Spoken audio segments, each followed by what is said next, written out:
So hi team. So MBBS abroad decision మేకింగ్లో most of the parents చేసే biggest blunder mistake ఏంటంటే sir, so మన ఇంటి దగ్గరికి పిఆర్ఓస్ వస్తారండి, అంటే అడ్మిషన్ కోసం.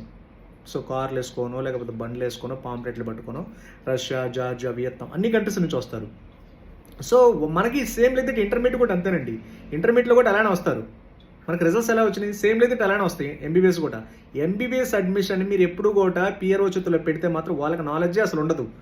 వాళ్ళ మాటలు నమ్మి వాళ్ళు ఫ్రీ ఆఫర్స్, డిస్కౌంట్స్, లక్ష ఉంది 50,000 తగ్గించే 2 లక్షలు ఉండదు, యాక్చువల్ లక్ష ఉంటుంది, దాన్ని 2 లక్షలు చేసి ₹1,00,000 తగ్గించేస్తారు. అలా మీరు ఏంటంటే ఆఫర్స్, డిస్కౌంట్స్ ఇలా ఎప్పుడు కూడా మూవ్ అనవద్దు. ఎందుకంటే మీకు ఇంటర్మీడియట్ అడ్మిషన్ చేస్తే పిఆర్ఓ మాదిరి ఎంబీబీఎస్ అడ్మిషన్ చేస్తే మీకు రిజల్ట్స్ కూడా ఇంటర్మీడియట్ మాదిరి వస్తాయి. సో మీరు అసలు ఎందుకు వెళ్తున్నాం, ఎక్కడికి వెళ్తున్నాం, ఏం చేస్తున్నాం అంటే 100% డెసిషన్ తీసుకోండి.